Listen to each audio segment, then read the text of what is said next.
கடவுளின் அன்பும் அமைதியும் கிறிஸ்துவின் அருளும் தூய ஆவியின் நட்புறவும் உங்கள் அனைவரோடும் இருப்பதாக. ஆதியில் இருந்தது போல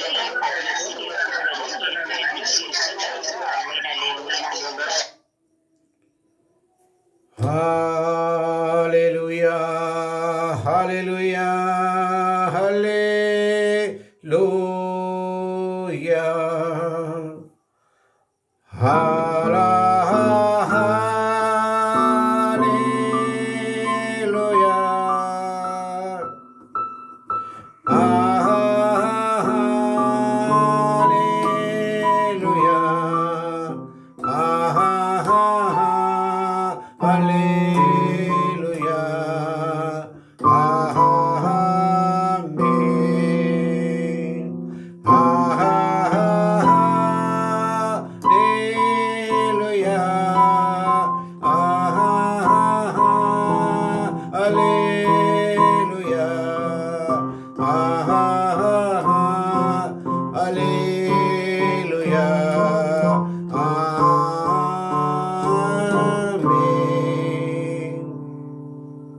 எங்களை அன்பாய் வழிநடத்துகிற என்ற அருமை தகப்பனே, இந்த காலை வேளையிலே சுவாமி உம்முடைய திருசமூகத்தில் உட்கார்ந்திருக்கிறோம் ஆண்டவரே.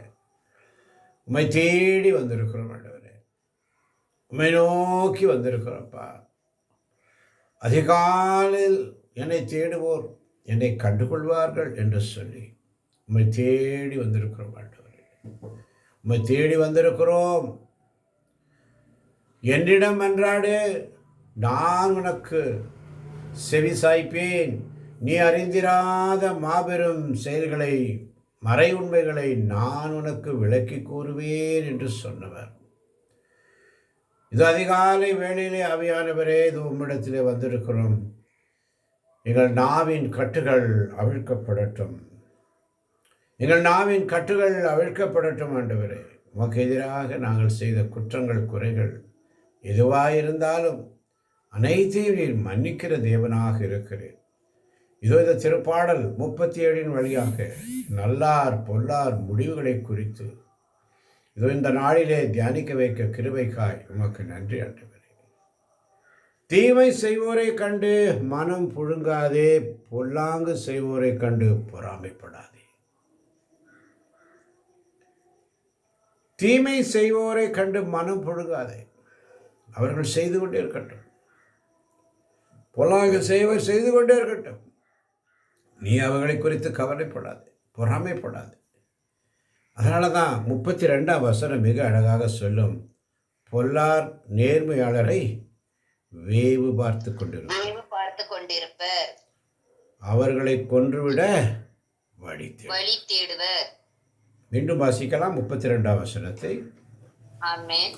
பொல்லார் நேர்மையாளரை வேவு பார்த்து கொண்டிருப்பர், அவர்களை கொன்றுவிட வழி தேடுவர். இந்த பொல்லாருடைய வேலையே அதுதான். பிசாசு அவங்க மூலயமா வேலை செய்வான். உன்னை ஒழுங்காக ஊழியம் செய்ய விட மாட்டான். நம்பர் 1, உன்னை ஒழுங்காக ஜெபிக்க விட மாட்டான். நம்பர் 2, உன்னை ஒழுங்காக துதிக்க விட மாட்டான். நம்பர் 3, நம்பர் 4, ஏன் காலையில் எழுந்திருக்கவே விட மாட்டான். இப்படியே சொல்லிகிட்டே போகலாம். வேலையே நம்மளுடைய வீக் பாயிண்ட்டை சொல்லி சொல்லி சொல்லி நம்மளை கேவலப்படுத்துவது. அல்லேலூயா. பிசாசு என்ன செய்வான்னு சொன்னால், நம்மளுடைய வீக் பாயிண்ட் எங்கே இருக்குதோ அந்த வீக் பாயிண்ட்டை ப்ரெஸ் பண்ணிகிட்டே இருப்பான், அக்குபஞ்சர் மாதிரி. அப்போ அந்த வீக் பாயிண்ட்டை சொல்லி சொல்லி இன்னைக்கு ஒவ்வொருவரும் ஒவ்வொருவரை துன்பப்படுத்துகிறோம், கேவலப்படுத்துகிறோம். அல்லேலூயா. யாருமே இங்கே உத்தமர்கள் கிடையாது. யாருமே உத்தமர்கள் கிடையாது. இதோ அந்த விபச்சாரியை பிடித்து கொண்டு வருகிறார்கள். விபச்சாரத்தில் பிடிக்கப்பட்ட பெண். எல்லாரும் ஓடி வராங்க, கல் எடுத்துட்டு வராங்க. அவளை அடித்து கொல்லணும் மோயிசன் கட்டளைப்படி. எல்லாரும் வராங்க. அவள் நேராக இயேசுடைய பாதத்தை பிடிச்சிட்டு அப்படியே முகக்குப்புற விழுத்துட்டார். இயேசு பார்த்துட்டு இருக்கார்.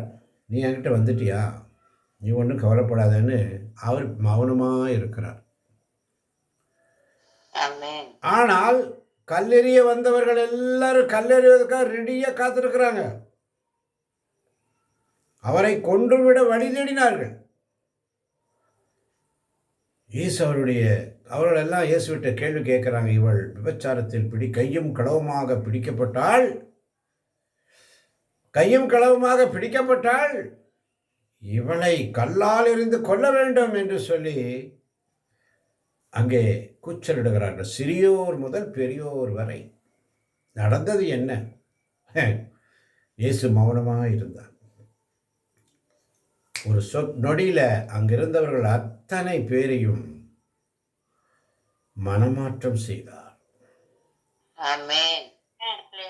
எப்படி மனமாற்றம்? அவருடைய மௌனம். ஆண்டவருடைய மௌனம். அவர் தரையில் எழுதி கொண்டிருந்தார் என்று வாசிக்கிறோம். அவர் சற்று நேரம் மௌனமாயிருந்தார். நமக்கு துன்பங்கள், துயரங்கள், பாடுகள், வேதனைகள் வரும் பொழுது ஆண்டவரிடத்தில் ஜெபிக்கிற ஆண்டவரே ஏன் எனக்கு பதில் இல்லை என்று சொல்லி கேட்டுக்கொண்டிருப்பார். அவர் மௌனமாக இருக்கிறார் என்று சொன்னார். சிறந்ததை உனக்கு செய்வதற்காக அவர் சற்று யோசித்து மௌனமாக இருக்கிறார். அல்லேலூயா. ஆமென். அல்லேலூயா. எவ்வளவு சிறந்ததை உனக்கு கொடுக்கணும், எவ்வளவு நல்லதை உனக்கு கொடுக்கணும் என்பதற்காக அவர் சற்று தாமதிக்கிறார். அங்கே அவர் தாமதித்தார். எப்படி? தரையில் எழுதி கொண்டிருந்தார் என்று சொல்லி. அவருடைய உள்ள கதவை திறந்தார், மனக்கதவை திறந்தார், கண்களை திறந்தார். ஒரே வார்த்தை சொல்றாரு, உங்களில் எவன் ஒருவன் பாவம் செய்யவில்லையோ அவன் இந்த பெண்ணின் மேல் முதல் கல்லை போடட்டும். எவன் ஒருவன் பாவம், எல்லாரும் பாவம் செஞ்சவன் தான். இன்னைக்கு உத்தமனாட்ட நடிச்சு பிரயோஜனம் இல்லை. எல்லாம் நான் உத்தமன் என்று நடிக்கிறார்கள், குறை சொல்லுகிறார்கள், பிள்ளைகளை குறை சொல்லுகிறார்கள், குற்றம் கண்டுபிடிக்கிறார். எங்க குற்றம் கண்டுபிடிக்கலாம், எங்க இவங்களை நசுக்கலாம், எங்க இவங்களை. இன்னைக்கு அதுதான் இன்னைக்கு உள்ளங்களிலும் இல்லங்களிலும் உலகத்தில் அநேக குடும்பங்களில் நடந்து கொண்டிருக்கிறது. அல்லேலூயா. பொல்லார் நேர்மையாளர் என்ன செய்றாங்க? வேவு பார்த்து கொண்டிருப்பார். அவங்க வேலையே அதுதான், வேவு பார்க்கறது. நல்ல மனசோடு இருக்கிறவங்க அப்படி பண்ண மாட்டாங்க. தான் செய்த குற்றம், தான் செய்த பழி, தான் என்னென்னலாம் செஞ்சுருக்கணும் அதெல்லாம் அவங்களுக்கு வேவு பார்த்துட்டு இருப்பாங்க. மற்றவங்க இப்படி தான் இருப்பாங்க, மற்றவங்க இப்படி தான் செய்வாங்க, இப்படி தான் செய்வாங்க என்று சொல்லி வேவு பார்த்து கொண்டு இருப்பார்கள். வேதம் தெளிவாக சொல்லுகிறது, பொல்லார். அவங்க நல்லவர் கிடையாது, அவங்க ஏற்கனவே பொல்லார், தீமை செய்தவர்கள், பாவம் செய்தவர்கள், அட்டுழியம் செய்தவர்கள், வழி தவறியவர்கள். தான் செய்த குற்றத்தை ஒப்புக்கொண்டு போயினால் மற்றவர்கள் மீது நாம் குறை காண மாட்டோம், குற்றம் சுமத்த மாட்டோம். நானே பாவி, மற்றவர்களை எப்படி? நான் நேர்மையாளனா? நான் உண்மையுள்ளவனா? நான் மற்றவர்கள் எப்படி குறை சொல்ல முடியும்? கண்டிப்பதும் தண்டிப்பதும் அவர் கையில், தீர்ப்பிடுவது அவர் கையில். தீர்ப்பிடுவது அவர் கையில். நம்ம யாரும் இல்லை தீர்ப்பிடுறதுக்கு. அழிந்து போவாய். இந்த உயிர் எவ்வளோ நேரம் இருக்கும்? நைட்டெல்லாம் டெம்பரரி டெத்து தூங்கணும், அதிகாலையில் எந்திரிச்சாதான் உயிர் மூச்சு. இப்படி இருக்கிற ஒரு சூழ்நிலையில் நைட்டு நீ படுத்துட்ட, காலை எந்திரிச்சா தானப்பா உனக்கு உயிர் வந்துச்சு. நான் எல்லாத்திலையும் பெரியவன் என்று சொல்லி நாம் நடக்கிறோம். அதனால தான் இங்கே சொல்லப்படுகிறது, தீமை செய்வரை கண்டு மனம் புடுங்காதே, வேதனைப்படாது, செஞ்சுக்கிட்டே இருக்கட்டும். தீமை செய்வர் செய்து கொண்டே இருக்கட்டும், நன்மை செய்வர் செய்து கொண்டே இருக்கட்டும். அதே மாதிரி பொல்லாங்கு செய்வரை கண்டு பொறாமைப்படாது. அவன் அப்படி பண்ணிட்டானே, இவன் இப்படி பண்ணிட்டானே, அதை பண்ணிட்டானே, இதை பண்ணிட்டான், வேண்டாம். ஆனால் 33 வசனம் சொல்லுது பாருங்க, ஆனால் ஆண்டவர் நேர்மையாளரை அவர்களின் கையில் ஒப்புவிக்க மாட்டார். அவர்களின் கையில் ஒப்புவிக்க மாட்டார். இந்த பொல்லாருடைய கையில் ஒப்புவிக்க மாட்டார். அவங்க எண்ணத்தின்படி, அவங்க செயல்படி நடக்காது. அவர்கள் கையில் ஒப்புவிக்க மாட்டார். நீதி விசாரணை போது அவர்களை தண்டனை தீர்ப்புக்கு உள்ளாக்க மாட்டார். அல்லேலூயா. அல்லேலூயா. நீதி தீர்ப்பின் காலம் வருகிறது. அதனால தான் 10ஆம் வசனம் சொல்லுகிறது, இன்னும் சிறிது காலம்தான். வேறு யாராவது வாசிக்கலாம் 10ஆம் வசனத்தை சப்தமாய். ஆமென். இன்னும் சிறிது காலம்தான், பிறகு பொல்லார் இரார். அவர்கள் இருந்த இடத்தில் நீ அவர்களை தேடினால் அவர்கள் அங்கே இரார். ஆமென். ஆமென், ஆமென். கொஞ்ச நாள் தான் அவங்க ஆட்டம் பாட்டெல்லாம், கொஞ்ச நாள் தான். அப்புறம் எல்லாம் அழிஞ்சு போயிடும், எல்லாம் டப்புன்னு போயிடும். நீ ஏன் பயப்படுற? ஏன் புழுங்குற? ஏன் பொறாமப்படுற? அவங்க என்ன ஆவாங்க? 2ஆம் வசனம் சொல்லுகிறது, அவர்கள்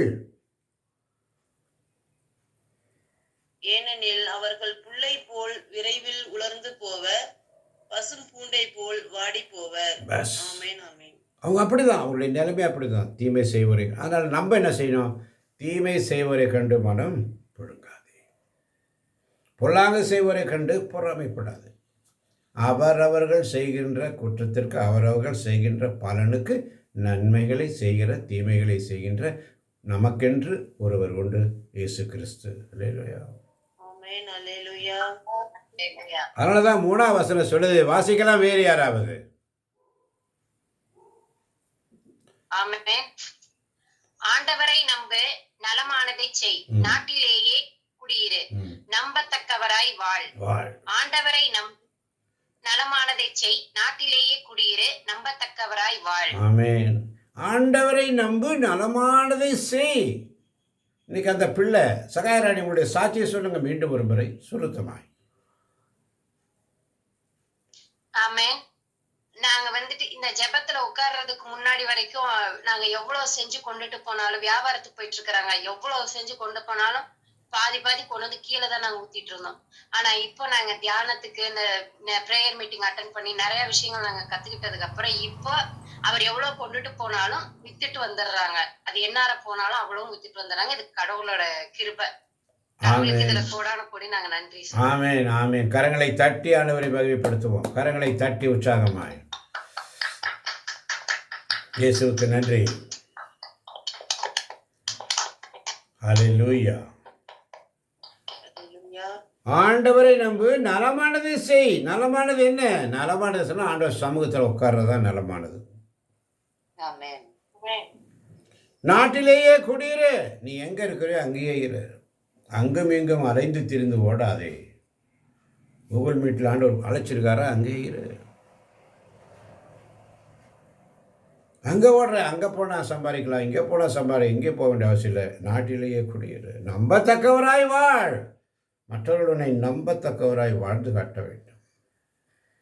இன்னைக்கு இந்த திருப்பாடல் 37 ஆவியானவர் அதிகாலையில் கொடுத்தார்.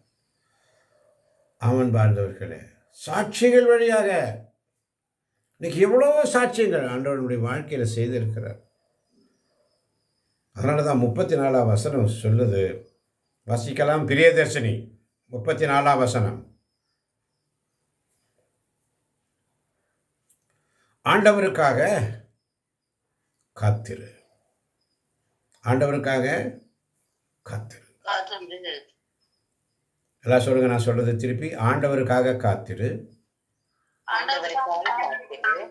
யாராவது ஒருவர் சொல்லுங்க சப்தமாய். ஆண்டவருக்காக காத்திரு. ஆண்டவருக்காக காத்திரு. அவர் தம் வழியை பின்பற்று. அவர் வழியை பின்பற்று. அவர் தம் வழியை பின்பற்று. அவர் தன் வழியில பின்பற்று. அப்பொழுது நீ நிலத்தை உடமையாக்கிக் கொள்ளும்படி அவர் உன்னை உயர்த்துவார். பொல்லார் வேறறுக்கப்படுவதை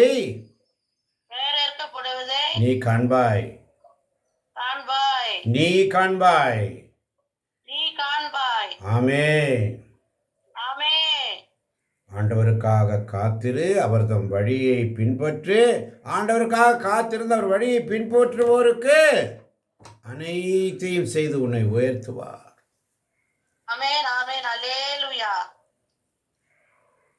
பொல்லார் வேறறுக்கப்படுவதை உன் கண்ணால நீ பாப்ப.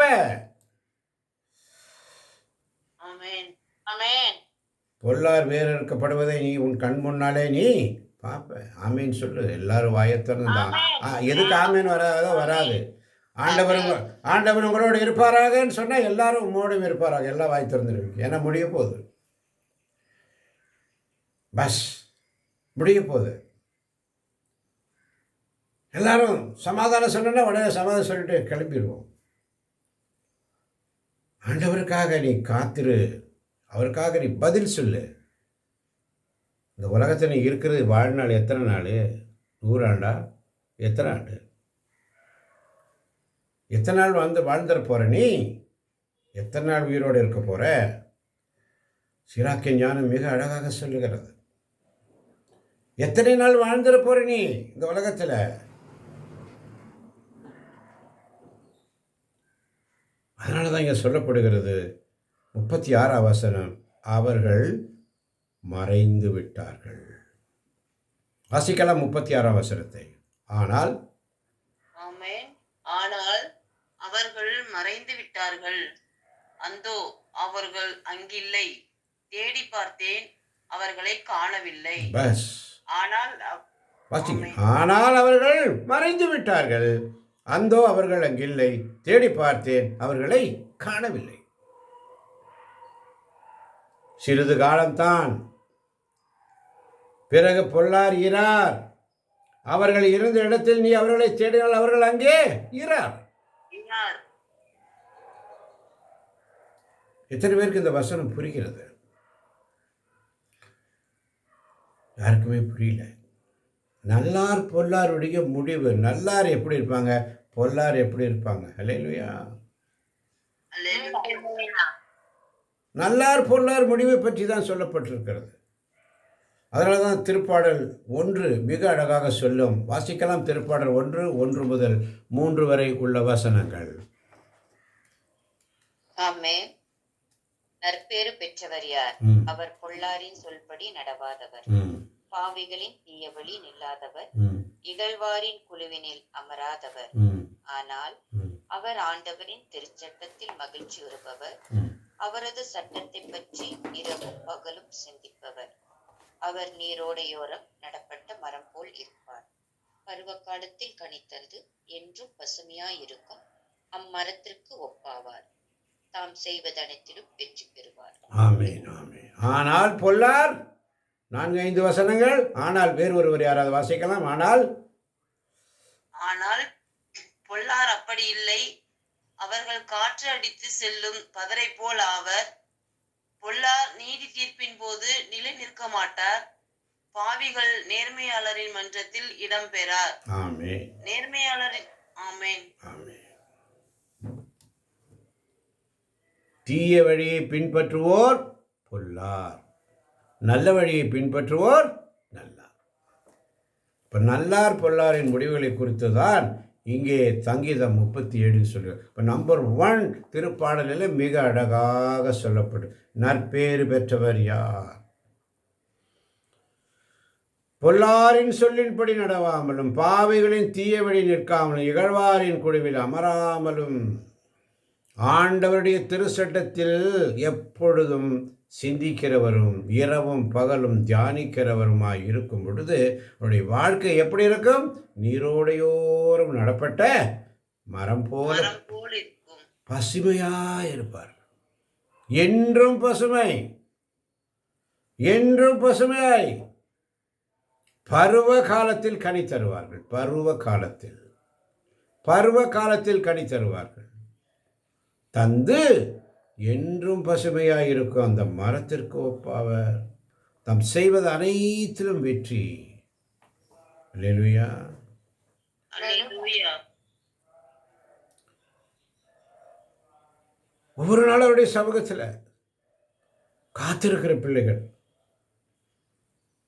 உரிய நேரத்தில் தீயோரை தண்டித்து நல்லாருக்கு நல்ல ஒரு வாழ்வை அளிப்பவர் தான் நம் ஆண்டவர். ஆமென், ஆமென். அதனால் அவருடைய சமூகத்தில் ஒவ்வொரு நாளும் காத்திரு. அதனால தான் இந்த கொலோசியர் எழுதிய திருமுகம் 3ஆம் அதிகாரம், கொலோசியர் 3, நீங்கள் கிறிஸ்துவோடு உயிர் பெற்றெழுந்தவரானால் மேலுலகு சார்ந்தவற்றை நாடு. வாசிக்கலாம் 1-2 வசனம். ஆமென். நீங்கள் கிறிஸ்துவோடு உயிர் பெற்று எழுந்தவர்களானால் மேலுலகு சார்ந்தவற்றை நாடுங்கள். அங்கு கிறிஸ்து கடவுளின் வலப்பக்கத்தில் அமர்ந்திருக்கிறார். இவ்வுலக சார்ந்தவை பற்றி அல்ல, மேலுலக சார்ந்தவை பற்றியே எண்ணுங்கள். ஆமென். ஆமென். நீங்கள் கிறிஸ்துவோடு உயிர் பெற்று எழுந்தவர்களானால் மேலுலகு சார்ந்தவற்றை நாடுங்கள். அங்கு கிறிஸ்து கடவுளின் வலப்பக்கத்தில் அமர்ந்திருக்கிறார். இவ்வுலகு சார்ந்தவை பற்றி அல்ல, மேலுலக சார்ந்தவை பற்றியே எண்ணுங்கள். ஆமென். 14ஆம் வசனம் மிக அழகாக சொல்லுகிறது, இவை அனைத்திற்கும் மேலாக அன்பையே கொண்டிருங்கள். இவை அனைத்திற்கும் மேலாக அன்பையே கொண்டிருங்கள். அன்பையே கொண்டிருங்கள். அது இவை அனைத்தையும் பிணைந்து நிறைவு பெற செய்யும். ஆமென். கிறிஸ்து அருளும் அமைதி உங்கள் உள்ளங்களை நெறிப்படுத்துவதாக. ஆமென். இவ்வமைதிக்கென்றே நீங்கள் ஒரே உடலில் உறுப்புகளாக இருக்க அழைக்கப்பட்டீர்கள். ஆமென். நன்றி உள்ளவர்களாய் இருங்கள். ஆமென். கடவுளால் நீங்கள் தேர்ந்தெடுத்து கொள்ளப்பட்ட ஸ்பெஷல் பீப்புள் எப்படி இருக்கணும்? அன்பிற்குரிய இறை மக்கள். எனவே அதற்கு செய்ய பரிவு, இரக்கம், நல்லெண்ணம், மனத்தாழ்மை, கனிவு, பொறுமை ஆகிய பண்புகளால் உங்களை அணிய செய்யுங்கள். அணிய செய்யுங்கள். ஒருவர் ஒருவரை பொறுத்து கொள்ளுங்கள். ஆமென். ஒருவருக்கு ஒருவருக்கு ஏதாவது முறையீடு இருந்தால் மன்னியுங்கள். மன்னியுங்கள். ஆண்டவர் உங்களை மன்னித்தது போல நீங்களும் மன்னிக்க வேண்டும் ஆமென்.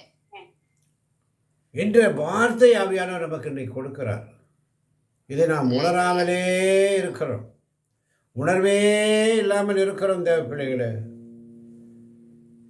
புரிந்து கொண்டு வாழக்கூடிய வரம் தாரும் என்று ஆண்டவர்கிட்ட கேட்கணும். அல்லேலூயா.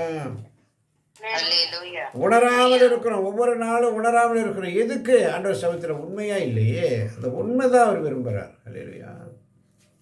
அல்லேலூயா. அல்லேலூயா. ஆண்டவர்கிட்ட கேட்கணும், ஆண்டவரே பாருங்க, அந்த பிள்ளை தாய் தகப்பனை இழந்து, தாய் தகப்பன் இல்லை, தன் கணவனுடைய பரிவிலும் அன்பிலும் வாழ்ந்து வருகிறாள். 2 குழந்தைகளுக்கு தாயார். ஒரு காலத்தில் ஆண்டவரை தேடாமல் இருந்தாங்க. உண்மையாக தேடாமல் இருந்தாங்க. தேடுவாங்க, கோயிலுக்கு போவாங்க, வருவாங்க, அவ்வளோதான். ஆனால் இன்றைக்கி ஆண்டவர் சமயத்தை தொடர்ந்து உட்காரும்போது அவங்களுடைய சாட்சியை பார்த்தீங்களா? அவங்க தினமும் உணவு தயாரித்து கொண்டு போய் மார்க்கெட்டில் விற்கிறவங்க. கஷ்டப்பட்டு காசை கடன் வாங்கி பொருளை வாங்கி அதை வீட்டிலேயே உற்பத்தி செய்து அதை கொண்டு போய் விற்றுக்கொண்டு அதன் வருண்ட லாபத்தை தான் அவர்கள் அன்றாட அவர்கள் தேவைக்கு பயன்படுத்த வேண்டும். ஆனால் முன்பெல்லாம் அவர்கள் சொன்ன சாட்சி என்னவென்று சொன்னால், முன்பெல்லாம் கொண்டு போவோம், பாதிக்கு பாதி மிச்சமாயிடும், அப்படியே கொண்டாந்து நாங்கள் கீழே ஊற்றுவோம், கீழே கொட்டுவோம், அத்தனை பொருள் வேஸ்ட்டு. ஆனால் இப்போ நான் ஆண்டவர் உண்மையாக நான் தேடி வந்து அவர் சமூகத்தில் என்னுடைய நேரத்தை நான் செலவிடும் பொழுது கொண்டு போகிற எந்த பொருளும் கூட ஒரு மணி கூட சிந்தாமல், ஒரு மணி கூட நஷ்டமாகாமல் அப்படியே விற்று அதை காசாக்கி கொண்டு வருகிற பாக்கியத்தை ஆண்டவர் கொடுத்திருக்கிறார். கரங்களை தட்டி ஆண்டவரை மகிமைப்படுத்துகிறார். இந்த நன்றி விசுவாசம், அதாவது நம்ம என்ன செய்யணும்? சாட்சியுள்ள பிள்ளைகளாக இருக்கணும். அது இல்லையே, சாட்சியுள்ள பிள்ளைகள் இல்லையே, உண்மையாக இல்லையே. ஆண்டவர் சமூகத்தில் 5 நிமிஷம் கூட ஆண்டவர் சமூகத்தில் உண்மையாக இருக்கிறது இல்லை. கண்ணின் மணியே நீ கண்ணீரை சிந்துவதும் ஏன் மணியே? கண்ணின் மணியே நீ கண்ணீரை சிந்துவதும் ஏன் மணியே? உந்தன் இறைவன் நானல்லவோ, நான் இருக்கையில் பயம் என்னவோ, பயம் என்னவோ, பயம் என்னவோ, நான் இருக்கையில் பயம் என்னவோ, பயம் என்னவோ, பயம் என்னவோ, நான் இருக்கையில் பயம் என்னவோ? கண்ணின் மணியே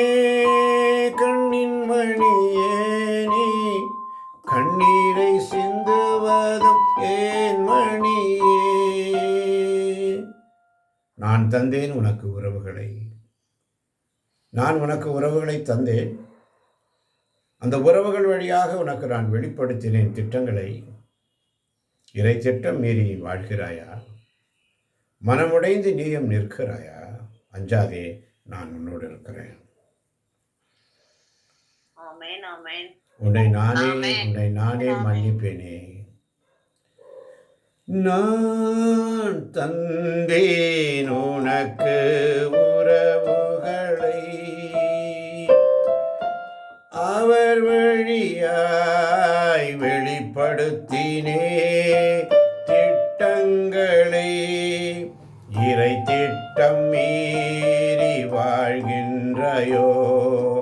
மனம் உடைந்து நீயும் நிற்கின்றாயோ?